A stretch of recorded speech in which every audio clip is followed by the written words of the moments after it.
Chicago Tonight, Latino Voices is made possible in part by Allstate and the Searle Funds at the Chicago Community Trust.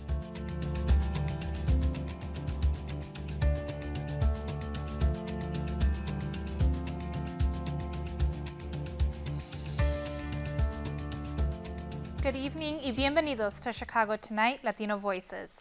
I'm Araceli Gomez Saldana, host and reporter with WBEZ. Thank you for sharing part of your weekend with us. On the show tonight, a look at the state of mental health in children as we enter a third year of the pandemic. The director of Chicago's Office of Labor Standards weighs in on wage theft and what the city is doing to combat it. A local artist organization looks to award a community with a new mosaic mural. And the Mexican tradition of printmaking is alive and well at Chicago Printing Press, run by a retired public school teacher. First off tonight, to say the past 2 years have been difficult is a massive understatement, but for children caught in the middle of conflict over return to school amid a COVID surge, the last couple of weeks have been an especially tumultuous time. Throughout the pandemic, parents have expressed concern about the toll these uncertain times might be exacting on their children's mental health. Among Latino families who have experienced higher infection and death rates, as well as more financial insecurity, those concerns are especially acute. Joining us now with more are Rosa Julia Garcia Rivera, Chief Program Officer and Clinical Therapist at Gads Hill Center. That's a nonprofit youth education and family resource center. And Mariana Soto Manning, President of Erickson Institute, a graduate school of childhood development. Rosa, I'd like to start with you. We're entering the third year of the pandemic now. How would you describe the state of mental health in the children and families your organization serves? Thank you for having me today. We are at a crisis. We are at a critical point with mental health. That was prior to the pandemic. Our families were struggling way before the pandemic happened, and the pandemic took our families from a survival mode to a crisis mode. And it's something that we can no longer ignore as a society. We need to make investments, and we need to make them now. We are at a critical place for mental health with our families, particularly amongst Latinos. Yes, mental health is a crisis as well, as we know. Mariana, CPS students have had a lot of transition over the past couple of weeks. Why could children have difficulty dealing with these disruptions like the ones we've seen? I think in a lot of ways, children are sensing some of the anxiety that parents and teachers are experiencing. And so for them, a lot of their connections are more with people rather than with places. For many young children, most of their schooling has been during the pandemic. So whether it's online or in person, it's not as important as if the people who are educating and supporting their development and their families are well. And so it's really important for us during this time to attend to adult well-being and mental health so that we're not projecting onto children, so that we are not causing issues and really exacerbating some of the anxieties. And we know that one of the biggest predictors of young children doing well has to do with adult well-being, with teacher well-being. So if teachers are anxious and if teachers are experiencing trauma, they're likely to impact the interactions and the classroom. So it's really important for us to think about how to attend to the well-being of adults as we attend to the well-being of children. That's a great point. A lot of teachers and staff have been dealing with a lot as well. Mariana, I'll stick with you. What should parents do and what should they look out for in their children's behavior that might indicate that support is needed? Well, it's really important for parents to understand that mental health development is as important and should really, they should pay as much attention to mental health as they do to physical health, for example. And in the Latino community in particular, there is a stigma related to mental health, as if there was a problem of the family and of the individual. So it's really important if there are, if children are not functioning within the everyday routines, if they are fearful, if they're anxious, if they're having trouble going to sleep, and the everyday strategies are not working, that they consult a therapist. Really, the family well-being can be strengthened through therapy. And so that is truly important. Now, we can't wait. And part of that has to do with the fact that a lot of times this stigma leads Latino families not to seek professional help, which means that we miss that critical window of the first 1,800 days of a child's life for early intervention. So I would say there are plenty of resources in the community. Don't feel afraid. Don't feel that it's your issue as a parent, but really talk about the well-being of strengthening families and supporting communities. And Rosa, you work with families. Are there any barriers that maybe keep parents from seeking mental health for their children that we're not thinking about? I think that's an excellent question. It has been my experience, both as a clinician and in my work at Gads Hill, that once families are informed and really educated on the importance of mental health, there's standing room only. There is a wait list for services. They become really readily available and understand, because of their own trauma, the critical nature of receiving these services. There is tremendous barriers that we need to take a look at and really advocate for policy change. There is underinsured and lack of insurance. There's a huge staff shortage of bilingual clinicians who are culturally competent, especially in the communities that we serve. There's a staff shortage nationwide, but here in Chicago, looking for bilingual, bicultural clinicians, there's an absolute desert. The insurance, transportation, there's a recent study that came out that showed that stigma is actually the 11th barrier that prevents Latino families from accessing services. The first one being lack of access, transportation, childcare, language, accessing the online virtual services. So there's quite a few barriers that we need to begin to address to be able to better support our families and the communities that we serve. Of course. And Mariana, this is such a big topic. What are some lessons about childhood education that maybe educators, policymakers, even parents can take from what has happened so far during the pandemic and kind of learn from a little bit? Absolutely. So first of all, we are in a moment of transition and loss. Young children are dealing with loss all the time. So we need to make sure that we pay attention to the losses and trauma that have occurred at the community level as we think about schooling.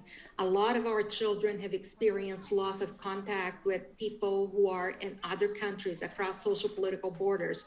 They have lost people in their lives. They have lost housing, really caregivers. And so it's important that we attend to the continuity of services so that they don't experience some of those transitions within the context of schooling and early care. One of the things that we need to attend to, again, is the support of teachers, but really thinking about how do, instead of trying to fix students, instead of seeing them as being at risk, valuing what are some of the things that have been gained and learned during the pandemic, the intergenerational connections of grandparent, of abuela, who is there at home. How do we bring abuela into the context of learning as we return to in-person schooling? What are some of the funds of knowledge that children can bring? So for example, how do I draw on the knowledge and language and practices that children bring so that the curriculum is reflective of their experiences and they don't yet have to experience another transition, which is between the home environment and setting and what's expected in schools, even through examples. Yeah, those are great points. Thinking about the children and the environment first, of course. Rosa, and quickly, my last question to you. You mentioned access. The pandemic has exacerbated resources. Are there any immediate needs that you think we need right now?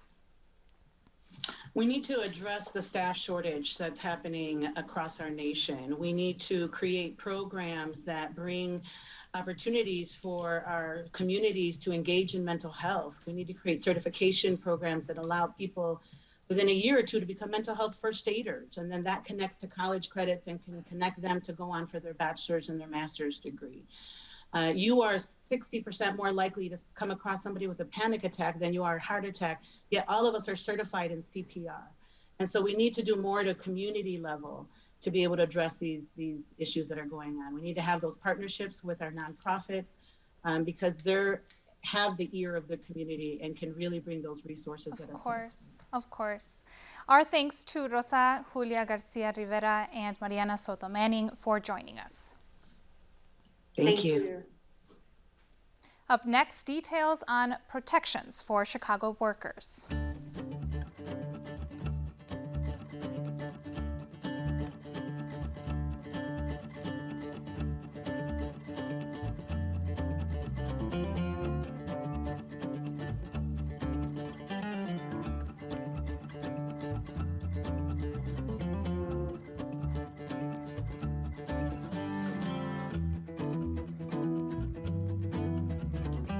Wage theft can take many forms, from failure to pay for overtime to withholding tips.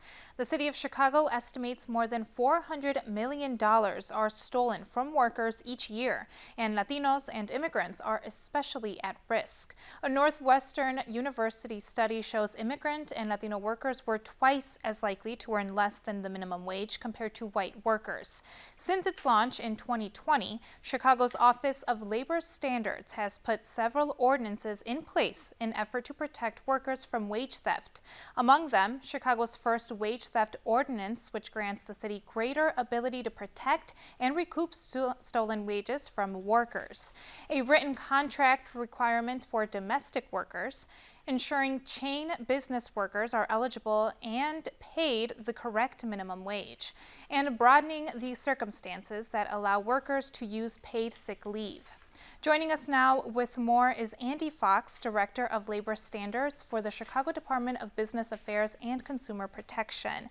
Hi, Andy. Thanks for joining us. Hi, Araceli. Great to be here.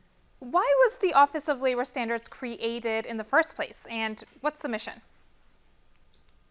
Well, the office existed from, the office started in 2020, but it came out of an outcry for workers, worker advocates, labor, for the low-wage workers in the city of Chicago that, we need a specific place where worker complaints are taken. So at that time, there was minimum wage and paid sick leave, but they created an office, a director, and funding so that workers had one office to contact. It wasn't buried in the Business Affairs and Consumer Protection, that there was the Office of Labor Standards, and over time it will grow to meet the needs of low-wage workers.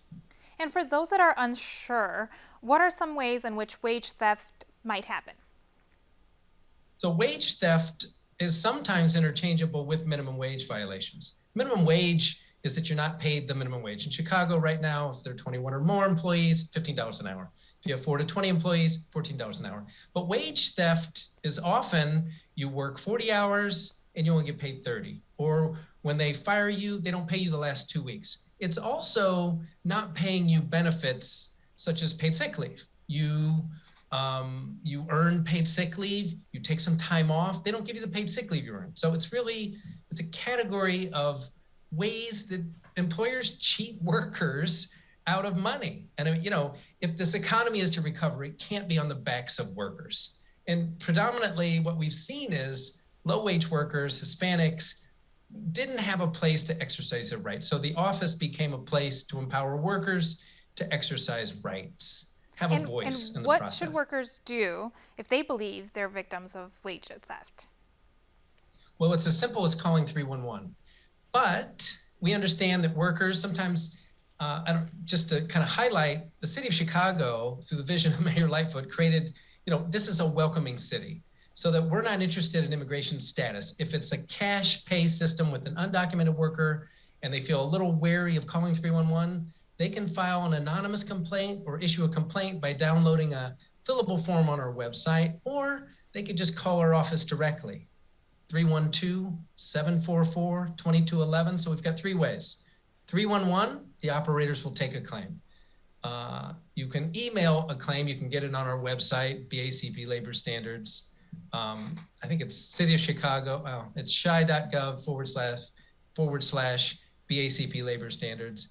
Or you can just call us at 312-744-2211. Sorry, that was a long answer. Yeah, and has it been difficult to get that message out? I know that we're dealing with the pandemic. We're dealing with a lot of issues, maybe language issues. What has been going on on that front?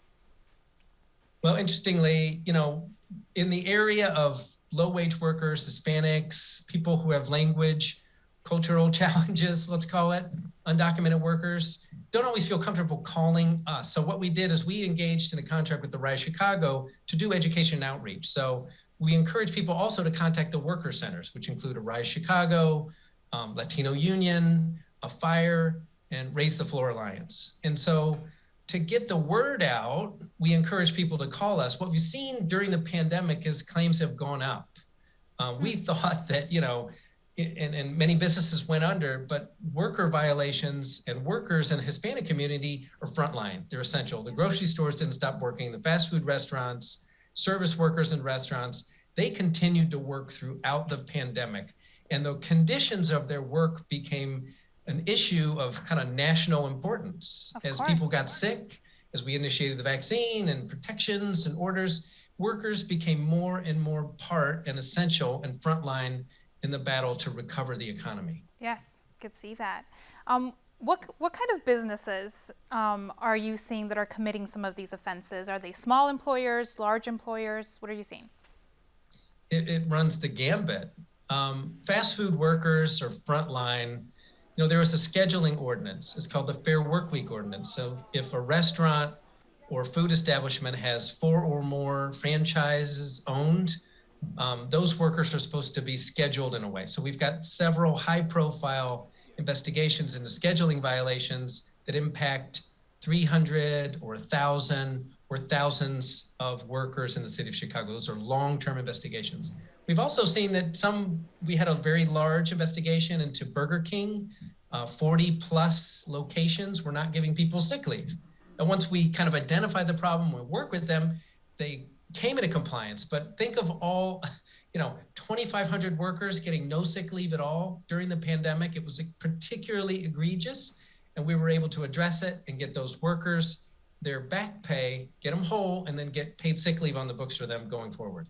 And so Andy, it's quickly, also mom and pops. I mean, think of like daycares, laundromats, just a tavern. Local businesses have a really hard time complying with the law. So for them, it's a very different touch. They don't have the resources. Once they kind of realize they're not in compliance, it's not about punishing them, because if we shut them down, where are the workers going to go? So what we try to do is get people to compliance. If they're willing, make their workers whole and help them implement policies to comply with the law. It's a very different touch depending on the size and sophistication of the entity. Yeah, great tips for employers as well. Our thanks to Andy Fox for joining us today. Thank you, Araceli. And you can visit our website for more details on the resources Andy Fox mentioned earlier. That's WTTW.com/news. Back with more Chicago Tonight Latino Voices right after this.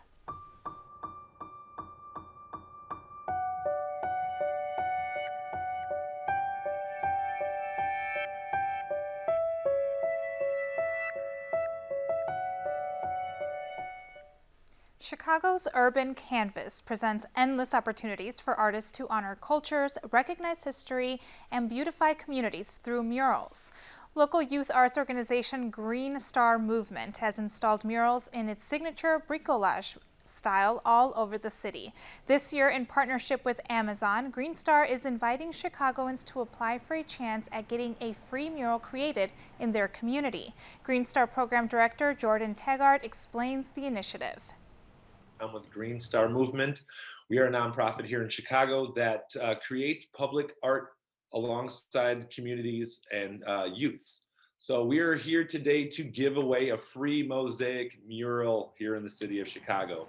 And that mural can be given away to community-based organization. It could be a school. It can be a neighborhood that feels like a viaduct needs to be done.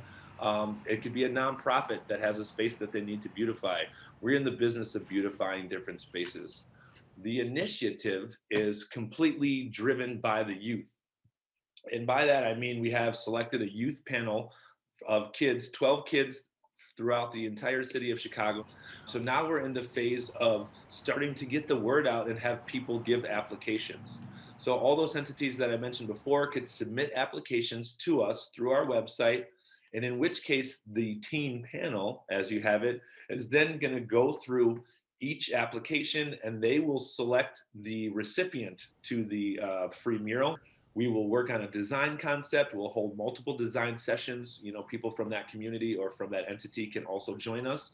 And then once we gather all the information of what it is that they would like to see, that's when we hit the actual design phase. The deadline for entries is January 31st, and you can find more information on Green Star's movement contest on our website.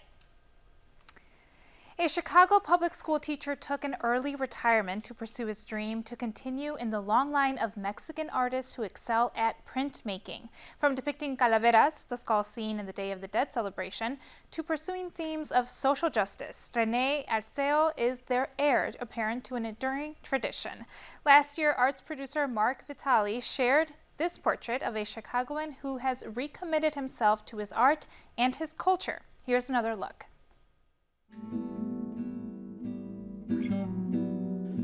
When we visited his studio in pre-pandemic days, he was working alone, but this artist has a talent for collaboration. I'm René Arceo. I'm a printmaker. I have collaborative place which is called Arceo Press, where I publish prints with artists from not only across the United States, but from different parts of the world. There's somebody from Costa Rica, from Puerto Rico, Canada, in Spain and France. There's several South American artists that are living in the United States that have collaborated, some Venezuelan, Argentinian, Peruvian. From lino cuts and silk screens to wood engravings and etchings, printmakers need a wide range of skill sets. We first learned about Chicago's Arceo Press when the Bridgeport Art Center hosted an exhibit of work by René Arceo and the artists he works with. That show was called The Border Crossed Us. Arceo grew up in a small town near Guadalajara. He told us the story of his own border crossing in 1979 when, as a 19-year-old, he left Mexico and came to the U.S. His family hired a coyote to guide him, his brother, and a cousin.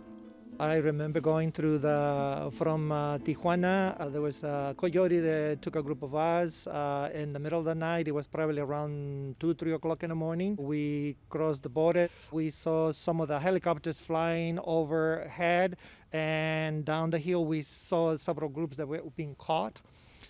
We just stayed put there until, for a few hours, I don't remember how long, until there were no more helicopters flying around. And then our group leader took us, and we were walking, I don't know for how long, until sunrise practically. And then after that afternoon, they put us in the trunk of a car, a big car. I think there were 5 or 6 of us. And from there, they took us out, passed us through a checkpoint. And then from there, we went to the outskirts of Los Angeles. I feel lucky. And then I also have been able to make something of myself while coming to the States. Arceo came to Chicago, married, and became a U.S. citizen. He studied at the School of the Art Institute and worked at what later became the National Museum of Mexican Art. And he taught at a Chicago elementary school for 20 years through the beginning of the pandemic. We did do virtual teaching for a few months, actually. It was a lot more difficult because most of the kids were not getting connected. A lot of them didn't have, because we're talking about Humboldt Park, didn't have devices, didn't have access to the internet, so it was very difficult. For years, he had been planning to retire to focus on his art. His work is part of the heritage of Mexican printmaking that started with the artist José Guadalupe Posada in the late 1800s, including works that feature calaveras. And also the use of the skeletons that are doing a lot of different things, not in the bloody, spooky way like Halloween, but they are doing regular activities as if they were alive, because to us it is an extension of life, and it is what remains of this body once we die. Arceo's artistic output is very much alive. While his early works were more political, his latest artwork concentrates on people. One is a tribute to the first responders to COVID-19 and includes a bat taking flight. I've been able to get my artwork out there. At the same time, I continue to produce every day. I'm very happy that I'm able to do that. So essentially just getting ready until the pandemic is over so that I can do more dispersing of my work through exhibitions and collaborations with other artists as well. For Chicago Tonight, this is Mark Vitale. You can buy René Arceo's original works on his Etsy shop, which can go between $25 and $300. And a recently published book of his work will be available for purchase in Chicago at the end of the month. Find out more and see more of his work on our website. And that's our show for this weekend. Be sure to check out our website, WTTW.com/news, for the very latest from WTTW News. There you'll also find our story about an agave plant at Garfield Park Conservatory that's blooming past all expectations. And if you're watching us on Saturday night, now you can also watch Latino Voices and Black Voices on Sundays beginning at 10 p.m.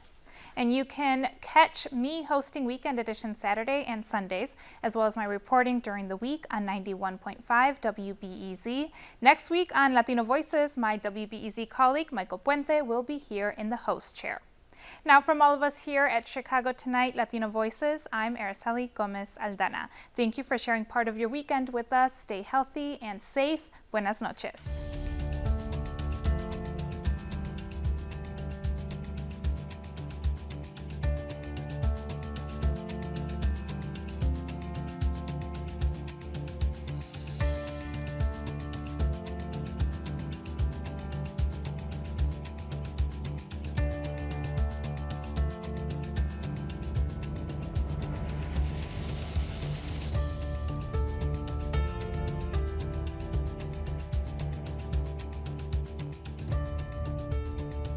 Closed captioning is made possible by Robert A. Clifford and Clifford Law Offices, a personal injury law firm pleased to give back to the community through numerous charitable initiatives.